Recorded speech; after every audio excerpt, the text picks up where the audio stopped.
HIV human immunodeficiency virus size में काफी छोटा है, 100 से 120 नैनोमीटर का इसका साइज है बस। लेकिन अगर ह्यूमन बॉडी में इंफेक्शन कोज करता है तो इम्यून सिस्टम को पूरी तरीके से डिस्ट्रॉय कर देता है और डिसीज कोज करता है एड्स, एक्वायर्ड इम्यूनोडेफिशिएंसी सिंड्रोम।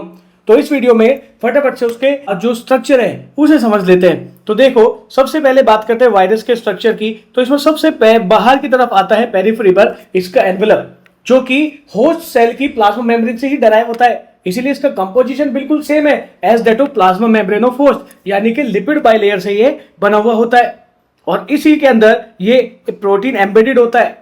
और जिस प्रोटीन में दो पार्ट्स होते हैं कि ऊपर का पार्ट जिसका नाम होता है GP120 और इसका ये ट्रांस मेम्ब्रेन पार्ट जो कि मेम्ब्रेन में अंदर की तरफ है, इसका नाम होता है GP41।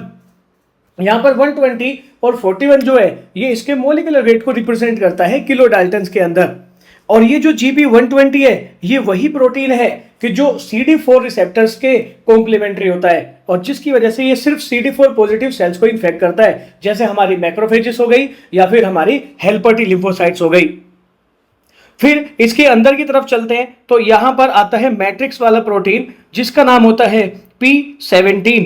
P17 में भी P मतलब प्रोटीन, 17 का मतलब भी इसका मोलिकुलर वेट ही होता है। यहां पर होगा इसमें मैट्रिक्स और मैट्रिक्स के अंदर की तरफ यहां पर इसका मेन कोर प्रोटीन होता है जो कि कोनिकल या फिर बुलेट शेप का दिखाई देता है। और कोर प्रोटीन में दो तीन चीजें हैं जो बहुत ज्यादा इंपॉर्टेंट है। सबसे पहला तो जेनेटिक मटेरियल के नाम पर दो सिंगल स्टैंडर्ड आरएनए होते हैं। दो सिंगल स्टैंडर्ड आरएनए आपको देखने को मिलेंगे, एक डबल स्टैंडर्ड आरएनए नहीं, दो सिंगल स्टैंडर्ड आरएनए, जिनमें जो बेसिस की सीक्वेंस होगी वो 9.5 किलो बेसिस के आसपास देखने को मिलती है। साथ में तीन एंजाइम्स होते हैं, एक होता है रिवर्स ट्रांसक्रिप्टेज, एक होता है इंटीग्रेज और एक होता है प्रोटीएज। ये तीन एंजाइम की हेल्प से ये नए नए वायरल पार्टिकल्स को मल्टीप्लाई करता है।